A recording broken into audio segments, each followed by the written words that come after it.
Welcome to Fearless Females, where ambition meets resilience. Meet your guide, Lori Jones, president of Fidelis Wealth Advisors. Join her and remarkable women executives as they uncover the triumphs and transformative moments shaping extraordinary careers. Ready to be fearless? Let the journey begin. Good morning, and thank you for joining us here on Fearless Females. I'd like to give a shout out to our sponsor, Fidelis Wealth. Thank you so much for helping out. We couldn't do it without you. I was so excited to talk to Cassie today. I don't know anything about being a pilot, and I loved hearing her story and her journey.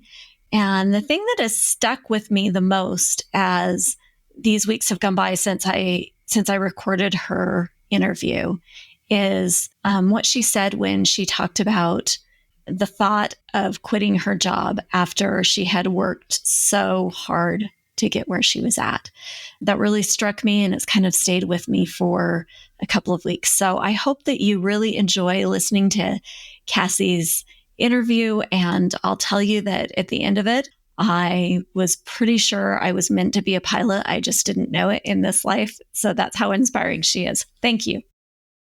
We're here with Cassie Nelson today. Thank you so much for joining us. Cassie has been a pilot for Delta for quite a while. I'm going to let her share her story, but before we got started, I wanted to let you know, full disclosure, that Cassie is also my cousin. And so I've just been so proud of her. I've watched Cassie since she was like 2 or 3 years old. I remember her as a teeny tiny little blonde-headed girl wandering around. And so I feel you're not young enough to be one of my kids, Cassie, but I do feel so proud of you, just like you are. So I shout out and tell you how excited I am to be able to interview you today. So thank you for doing this. Oh, 100%. I appreciate it, Lori. Thank you for that. That means a lot. It really does. So I usually start out with a question because I love reading and I love to get my hands on tons of books. I have a stack this big by my bedside. So what is your favorite book? What are you reading right now? So my favorite book, well, I don't get a lot of time to read right now because I'm a mother of 3 little children and a full-time airline pilot. And we just got a bunch of chickens and there's just always something else to do. So I do not get to read very often. I'll read a lot, like news and different things. But as far as favorite book goes, I always liked, it's a classic, it's a book, Rebecca. I just loved how it was written. And so I always appreciated that one, just the writing I thought was so beautiful. And then I always like Atlas Shrugged too. That was just a good one. But as far as current reading, I have nothing to report.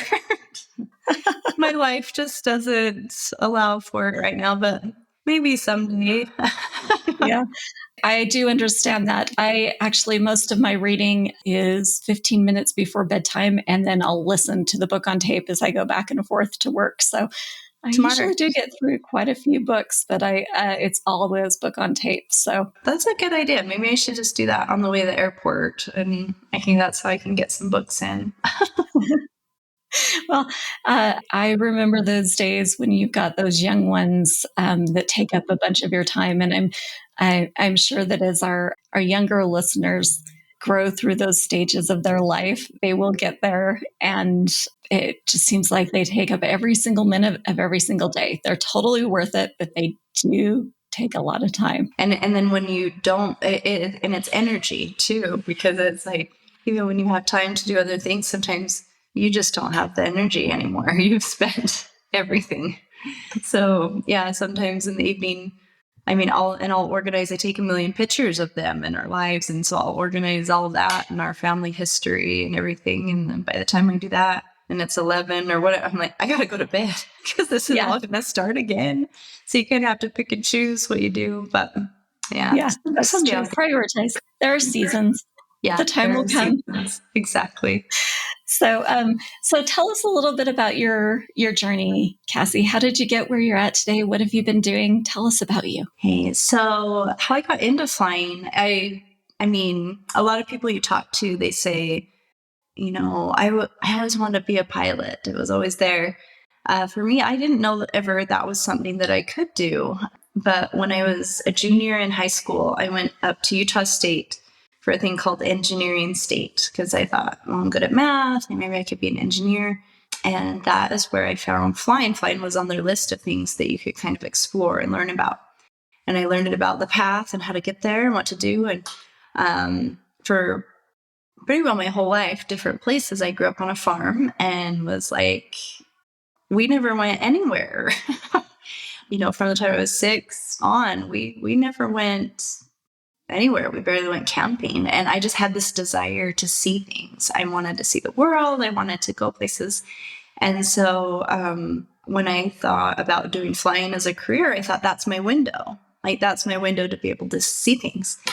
So that was my initial thought. And then when I actually started flying, so I graduated from high school, and like 2 days later, I moved up to Logan and just started school right away that summer. They had a summer program where you could get your pilot's license in like 2 months. It was a really fast, it was based after like a military thing. It was really fast. And it was good because it set my pace through all my training. I just blasted through everything. But anyway, what I found when I started flying was that I loved it. Like, I actually loved it. And I had a knack for it. I had a kind of a talent for it, which was so interesting to me because, I never would have thought that in a million years. I never would have even known that, So it was a testament to me you really just need to try everything because you don't know what you're going to be good at and you don't know what you might enjoy.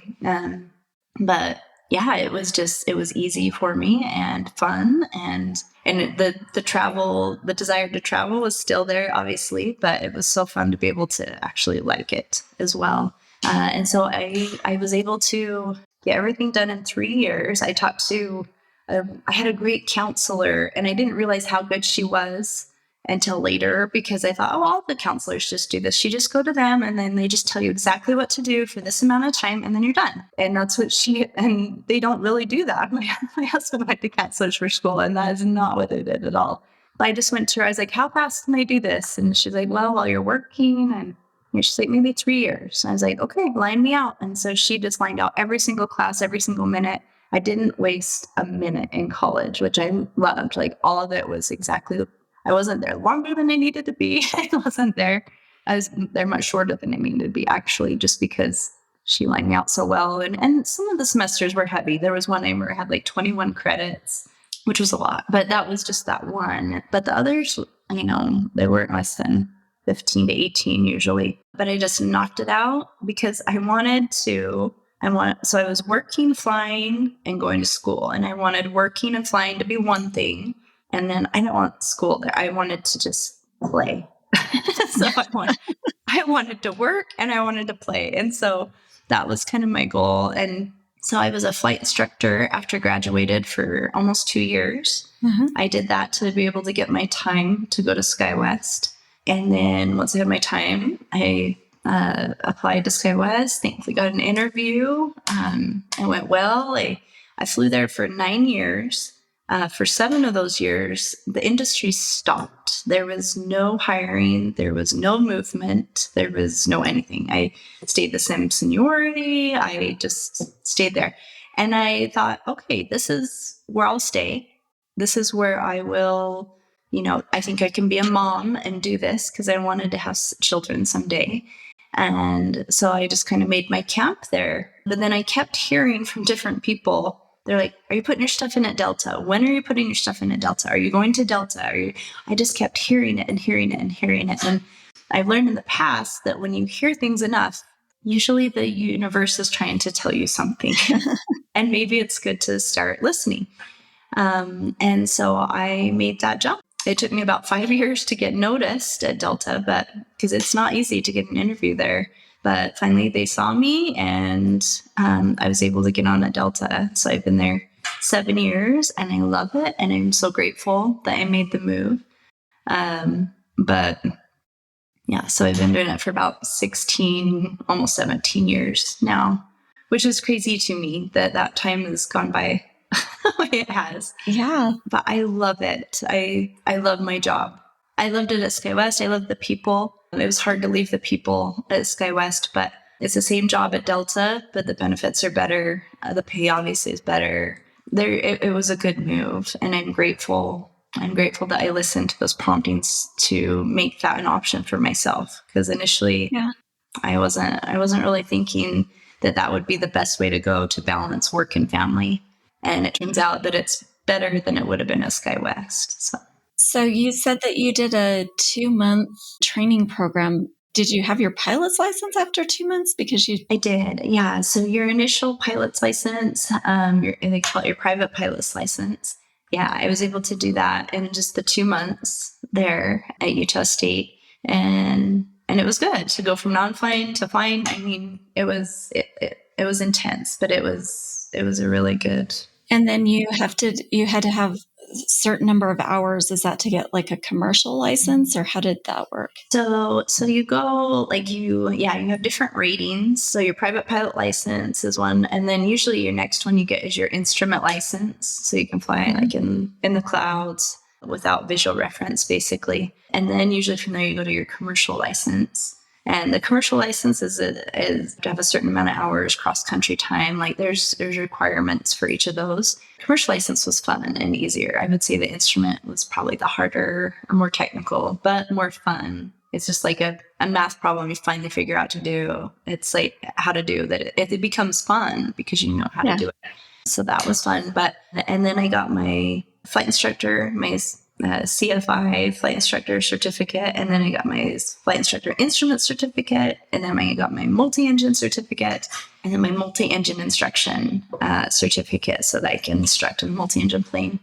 So you kind of get all these ratings, and then after you have all that done, then you can work as an instructor, or maybe a freight, like a cargo type operation, or even corporate. I mean, you could work for a bunch of different outfits to try to get time to go to the airlines if that's what you want to do.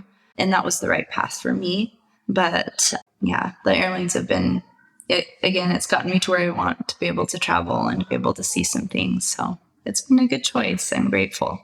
Yeah, I watch a lot of your posts on, Facebook and Instagram, and you do get to visit really cool places. So we really do. It's been a gift. It's neat. I mean, we are standby, so it's not, it's not a for sure ticket. So you work, it's a good deal, but you work for it in other ways. Yeah. Especially with little kids and stuff, we have to be flexible, but no, we've been able to do some really neat things. So Cassie, what's the best investment that you've made in yourself? Like, is there something that you can look back on and you're like, oh, I'm so glad I did that.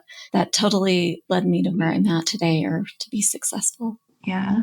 My best investment in myself. I've always been, I don't know if it's a gift to be able to see how to get from point A to B. It's just been simple to me to be able to see that. It's like, all right, to get from here to here, I need to do this. And then I can just make myself do it. If I want to go clear back, I have thought about partly why I am that way. And I think it's a service my mom may have done for me. She always had me make my bed in the morning. It was like the first thing I did when I woke up. I always had to make my bed. And that sounds so simple, but I think it helped me get on that path to being disciplined. And then there were other things that I made myself do that that maybe no one ever knew about, but I would kind of create a regimen for myself, and I would make myself do things, or I would create little goals that I could complete, or different things like that. And I think that did me a good service of, I don't know, just making it so I could stick with something until it was complete. I could start, if I started something, I finished it. And that was a great service to me, especially in this, because it's not easy to become a pilot. Just like anything that's worth it, it's not easy. But if you stick with it and you put that time in, and you understand where you're going to get to, you understand that end point, it's worth it. And I can make myself do that, which is, I don't know, maybe kind of a gift, or maybe it was trained into me. I don't know. Well, I don't make my bed, so we can thank your mom for that, right? I know. I'm trying to do it with my kids. So they're like, I think it does things, but I don't know. Yeah, We'll see. I love that idea of discipline. That's actually one of our core values here at Fidelis is the idea of being disciplined, discipline in our approach to investing and discipline in our approach to life, that consistency, that persistence. So I really love that idea. And I do think it has a lot of value. Absolutely. So Absolutely. what is the worst advice someone gave you? And did you take it, or what did you learn from that? So the worst advice, I was trying to think hard about that. And I want to say I kind of guided my own path. It was a very like self-driven thing. I didn't care what anybody thought. So I don't know if it mattered. Determined. What anybody said to me. So maybe, I don't know, maybe someone did give me poor advice and I just didn't even listen to it, but along the road somewhere. But I do remember when I was working for SkyWest, because I didn't make a lot of money at SkyWest. But again, I worked really hard to get there and do that. And when we had our first baby, it was tricky. Like it was hard and I was tired a lot. And so Matt and I were talking about like, is this really worth it? And he suggested that maybe I do quit. And I remember thinking about it, like really taking it to heart. And I just cried. I was just like, no, like I can't, I don't work at Walmart, or not that that's not a bad place to, but I was like, I worked really hard to get here. I paid there were a lot of sacrifices to get here. I know I'm not making that great money, but I can't. And I'm so glad I didn't give up, during that harder period, because the payoff has been crazy great. And so I'm glad I just stuck it in there for that harder time and made it work. Did you pull back at all during that time, work less hours or anything like that? Or how did you make it work? We've got a lot of, women at the beginning of their career that are going to go through that phase. If you have kids, you go through it as a professional woman. Right. Well, at that time, I had like 7 years of seniority. And so I was able to get what were called stand-up trips. So I would like do the last flight out, the first flight back in the morning. So, but which means you don't get a lot of sleep, but you might get 3 or 4 hours wherever you go. And you come back and it's nice because you're home all day. And that was good because I could be home with my boy. It was his first year of his life. I could nurse him the way I wanted to. I could do all that. But I was so tired all the time because I wasn't getting that sleep. Even if I got a nap, I was just kind of in a fog all the time. So I was able to make it that way. I wasn't able to cut back a lot because we were so short. Pilots, like there's just been a pilot shortage for a very long time. And so that was tricky. And when I was looking at going to Delta, I was worried. I'm like, am I going to be gone longer on longer trips? I can't be gone away, and so that's what I was thinking. I would just stay at SkyWest and like, I'll just be gone at night and then I'll be able to be there during the day. But it just wasn't the best fit for me, I found, as far as lifestyle and how I felt and everything else. And probably my health even. I need sleep. Everyone needs sleep. Yeah, I think a lot of times as women, we try and do everything. And we're taking care of our kids, or we're taking care of our parents, or we're doing both, and plus trying to have a career and then perpetually short on sleep and short on self-care. And that's a hard time to go through and a hard lesson to learn. Just out of curiosity, has it gotten better? Did you figure out how to balance it? Or Absolutely, yeah. So that move to Delta was a great one.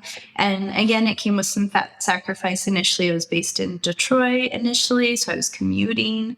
So obviously I was gone more for that. Just the training is like a month and a half that you're almost gone, just to do that. So you do sacrifice a little to get it going, just like any new thing. So the first 2 years, I would say, were like, what did I do? And then after that, there's been so much hiring and I got in at such a good time. Now, after 7 years, I'm number 20 out of like 200 pilots in Salt Lake. And so I get pretty much what I want for trips. And so I'm usually doing 1 or 2 day trips. And usually I can get rid of 1 or 2 trips. And so I'm working like maybe 6 to 8 days a month, which is very doable. And very great. It's turned into this great thing where I get a mommy's day out, where I get to go and maybe sit in Cancun for 20 hours and just get some sun on my skin and walk in the sand and eat slowly and just be alone for a minute. It makes me a better mom, I think, when I go home, because I've had a minute, to do something I'm good at, to do something I love, and that other part of me. Because a big part of me is mother, but there is this other part of me that exists, and to be able to do both is just a huge gift. You're making me want to be a pilot. A mommy's day out. Oh, how lovely. It's so good. I recommend it to anyone. And it's so wonderful. I love it. And it's not always Cancun. Like, some days I might spend like 15 hours in Fargo or like something. Not to say I love Fargo in the summer. Fargo in the summer is great. But yeah, really anywhere I get to go, I can enjoy it. I can get something fun to eat, walk around, maybe go see a movie. I don't know. It's fun. I love that. I love that for you. So as you look back, regrets, like we all have them. We all look back and say, hey, I wish I would have done that differently, or gosh, I could have handled that situation. We learn something from it, but what's your biggest learning? I hate calling regrets. What's your biggest learning experience there? Right. I think my biggest thing, I wish I would have tried to get Delta sooner. I kind of just sat where I was and I closed out any other idea. And I just thought, this is the best. This is what's going to work. This is it, and I just kind of stayed in that space. And I don't know that I would have gotten on Delta sooner. I don't know with the hiring, if that would have even worked. But like I said, it took me like 5 years to even get noticed to get on there. I was going to conventions. I was like waving, like, I'm over here, please. But they've got so many applicants. It's hard to get noticed. So I wish I would have had that on my radar sooner, because I could have gotten to where I am sooner. And I love where I'm at. And maybe the timing was perfect. Maybe it just happened exactly how it was supposed to. But I learned things along the way, as you say, we do with different things. But in a perfect world, I just would have been a Delta that whole time. How many women are there that are pilots? That's got to be a small number. I think industry-wide, last time I saw it was like 6%. I don't know if we reached 7% yet, and that was the same at Delta for a while too. I don't know the current numbers at Delta, but we made up about 6%, which made sense. Like my starting class at Delta had 44 people in it, and 4 were girls. And it's about that with any class. You've got like 1, 2, or 3, maybe 4 was a lot for our class of girls. So, and it's funny, I always hear, well, not always, but I have heard it before. Some guys will say, the girls are taking our jobs, like they're hiring all the girls.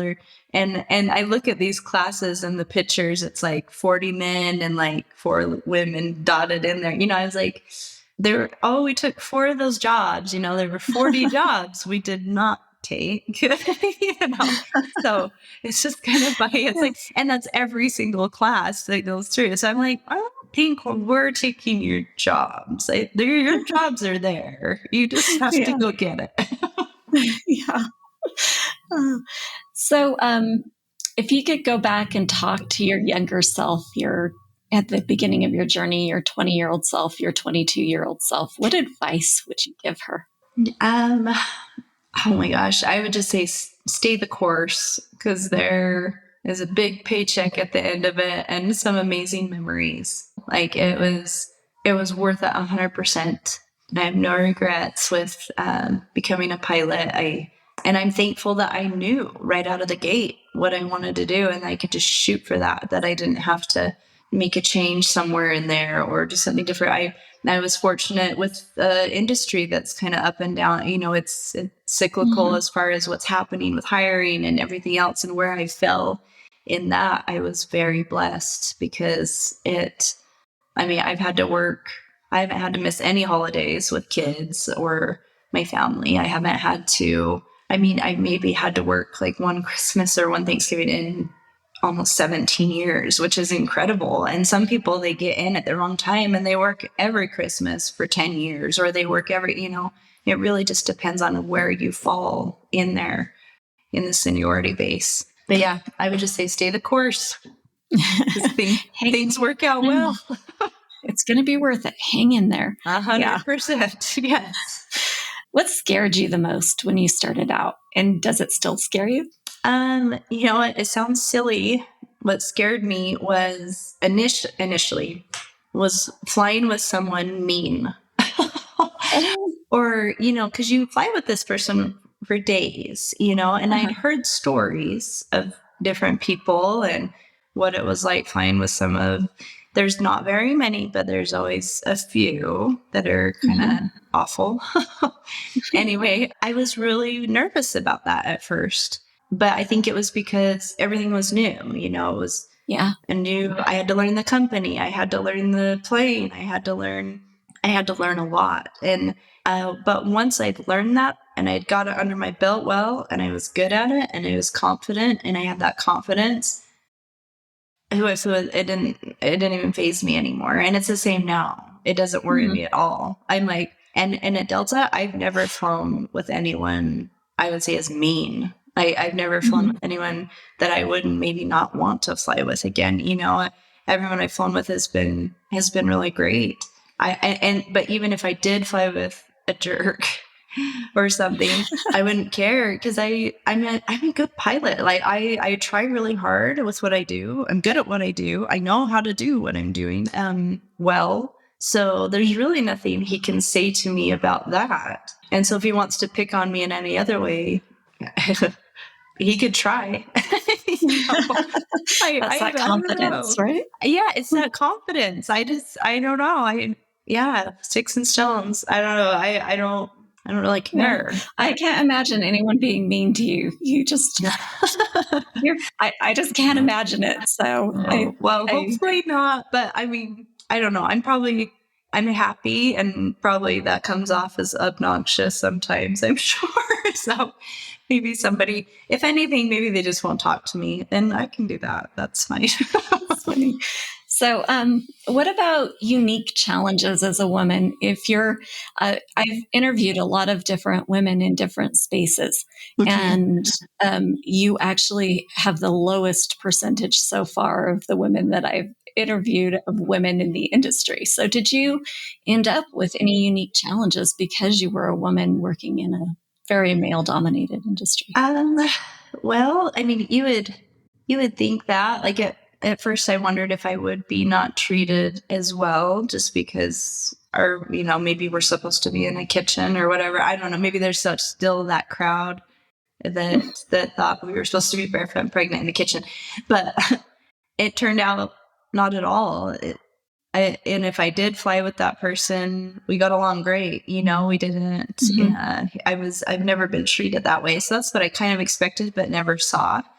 But one thing I've noticed is I feel like I do have to be perfect and really good every single second. Like I have to be the best every time, because every time I fly, and not so much like to prove anything to who I'm flying with, because we just there's an understanding that your job, you do your job, we just whatever.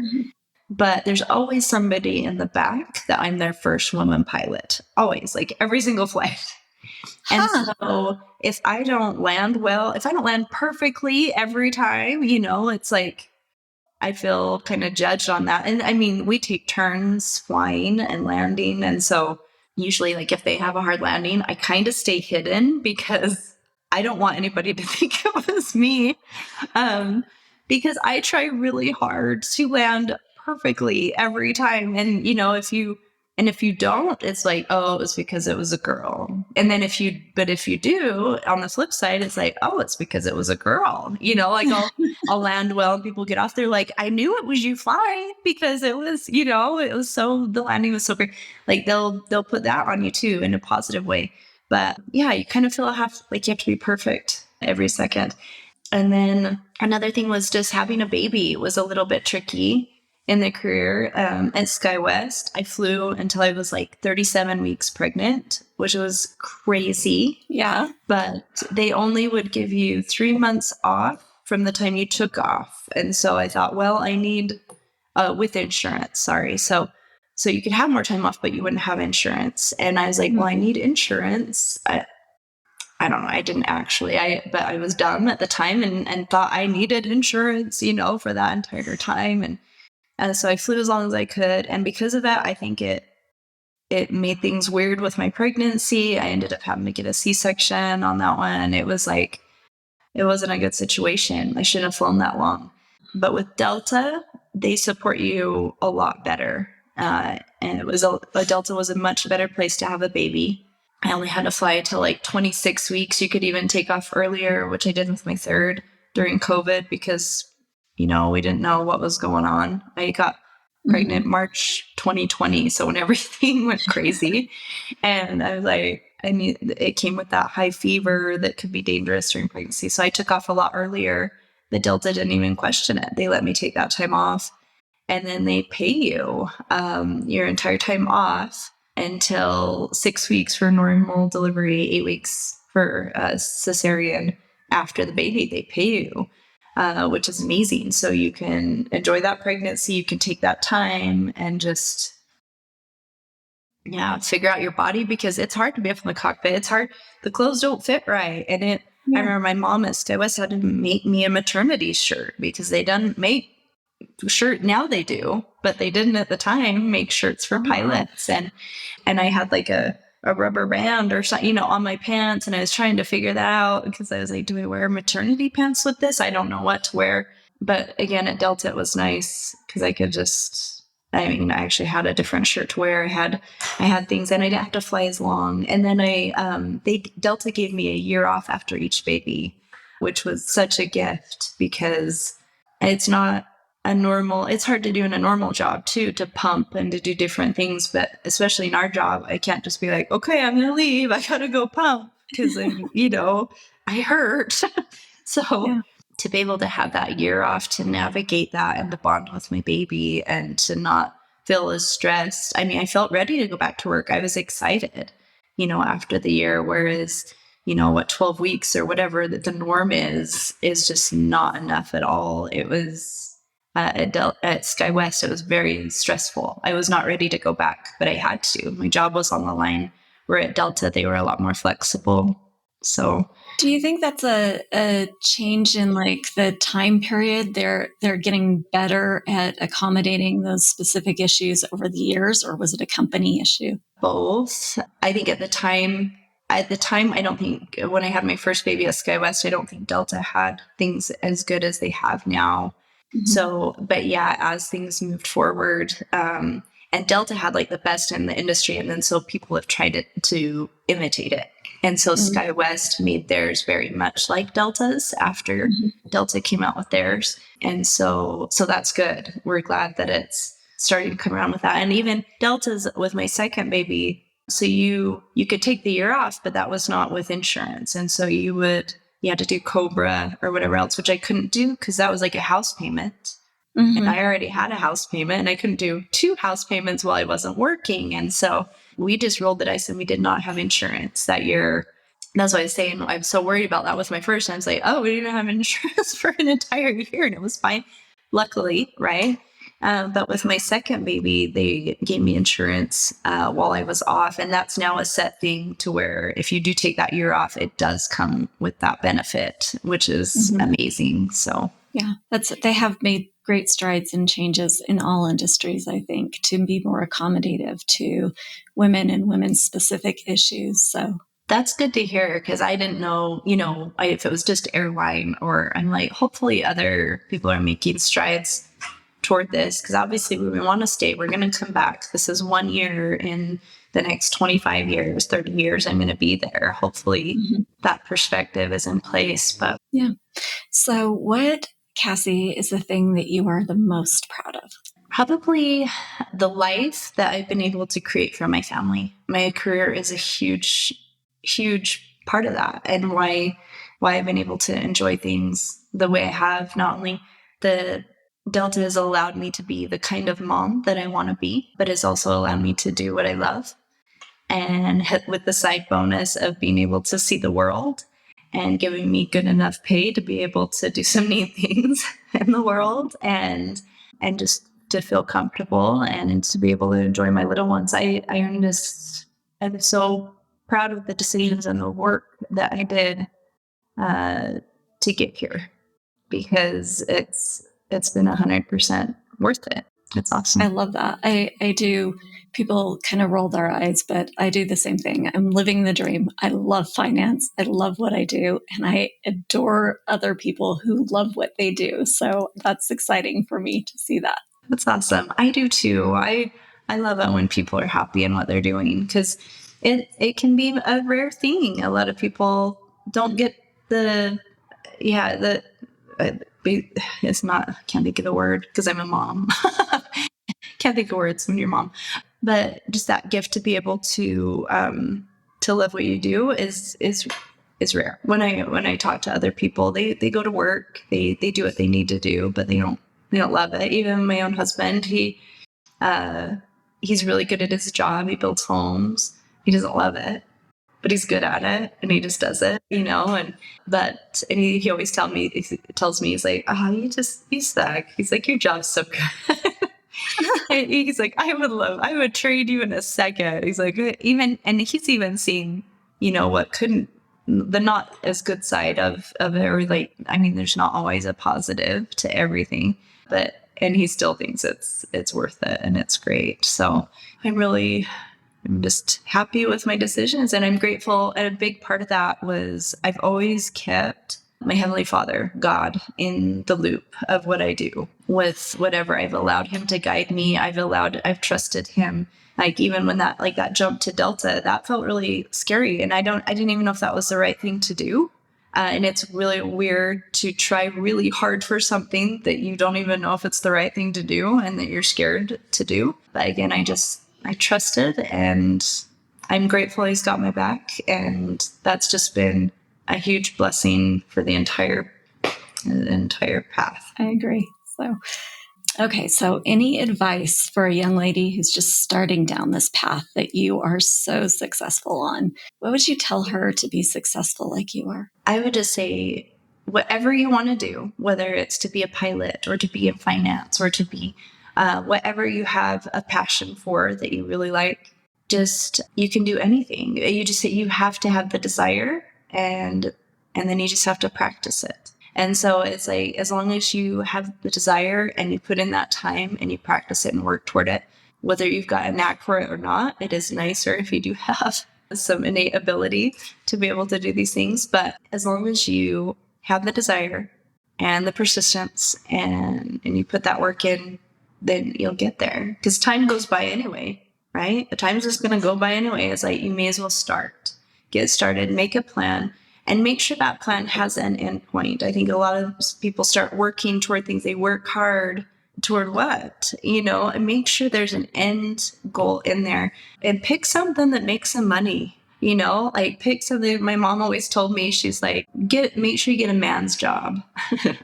And not that a pilot is a man's job anymore, but what she meant by what that was, just get a job that's going to be able to support you. Because in my mom's situation, she wasn't happy in her marriage for a really long time, but she didn't feel like she could leave. She didn't feel like she had options because she gave herself to. And so that's something she really wanted for me, because she's like, hopefully you married Prince Charming, but if you don't, I want you to be okay, and I did. I married Prince Charming. He's awesome. I love Matt.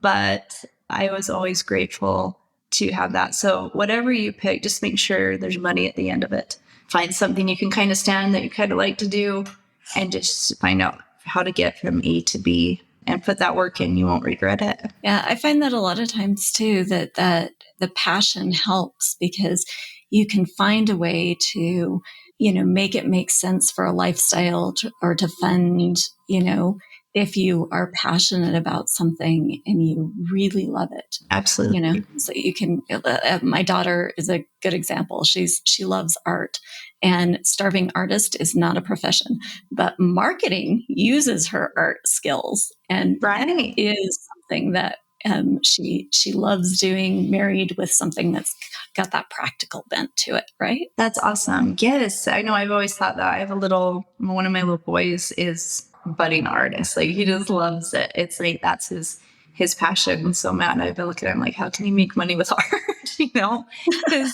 I know people that struggle with that. I found people that have found a niche for it and have been able to find a way to market it and sell it. But there's a lot that don't. And so, yeah, it's like, how do I monetize my talents?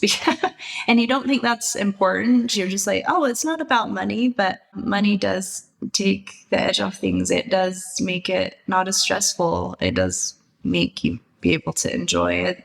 And you have to work anyway, you may as well make a good buck. It was kind of the same thing. Like I said, I'm doing the same job I did at SkyWest at Delta. Make it a lot more to do the same job. So just find that spot where you can be comfortable, whatever that is for you, Well, I love that. Thank you so much, Cassie, for taking the time to chat with me today and to share your experience. And I see great things in your future. And I watch your Instagram and Facebook quite a bit because I've got that travel bug or that adventure bug, whatever you want to call it. I'm just scared of heights, so I'm never going to be a pilot. That you have that passion too. I know you do, because I've watched yours too. And I know that you love to just have a beautiful adventure, especially with the people you love. I'm kind of addicted to it. I love it. And I could say maybe some bad advice, a different bad advice that wasn't work related I got, is people were like, don't take young children on vacation, on trips.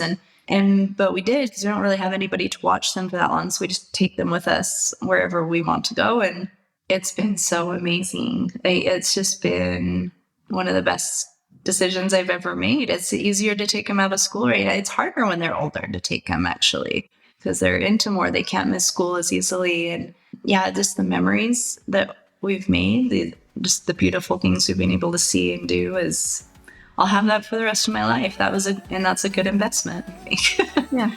Yeah. Or actually, I'll have that past life, right? I'll be able to take that with me. There you go. Really good investment. I love it. Well, thank you. I appreciate it. I appreciate your passion. I appreciate your story. Thank you so much, Cassie. Thanks, Lori.